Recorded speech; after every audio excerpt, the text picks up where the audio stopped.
Assalamualaikum warahmatullahi wabarakatuh. Perkenalkan, nama saya Umul Kalsum dengan NIM G0312410449. Di sini saya akan mempresentasikan tentang kasus yang mencerminkan problematika dalam penegakan hukum di Indonesia, khususnya di Kabupaten Sopeng. Salah satu contoh nyata persoalan penegakan hukum yang berada di Kabupaten Sopeng yaitu kasus Natu Bintaka, seorang petani berusia 75 tahun yang bersama anak dan iparnya dipenjara selama 3 bulan karena menebang 55 pohon jati di kebun mereka yang dianggap milik mereka sendiri. Padahal lahan itu sudah mereka kelola secara turun-temurun dan mereka rutin bayar pajak. Tetapi karena dianggap menebang di kawasan hutan lindung tanpa izin dan tidak punya surat resmi kepemilikan, mereka tetap dinyatakan bersalah oleh pengadilan.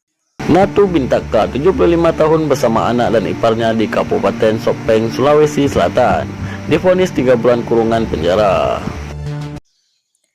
Dari sudut pandang masyarakat, terutama petani seperti Natu Bintaka, kasus ini menunjukkan ketidakpastian hukum yang mereka hadapi.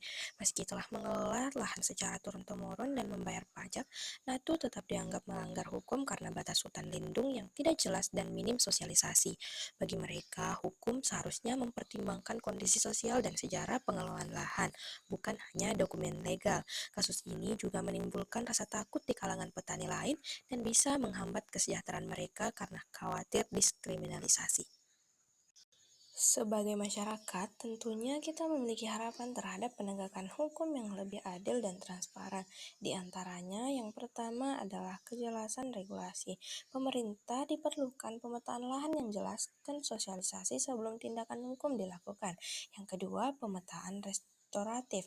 Penyelesaian hukum sebaiknya mempertimbangkan kondisi sosial dan tidak langsung memidanakan rakyat kecil. Yang ketiga, penegakan hukum yang setara. Hukum harus adil bagi semua tanpa pandang bulu, baik terhadap masyarakat kecil maupun korporasi besar. Penegakan hukum yang adil dan terbuka menjadi dasar penting bagi negara demokratis. Sayangnya, banyak masyarakat kecil sering dirugikan oleh hukum yang tidak berpihak.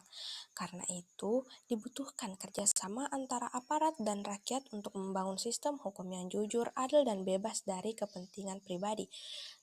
Jika hukum ditegakkan dengan benar, kepercayaan masyarakat akan tumbuh dan keadilan bisa dirasakan oleh semua orang. Sekian dan terima kasih. Wassalamualaikum warahmatullahi wabarakatuh.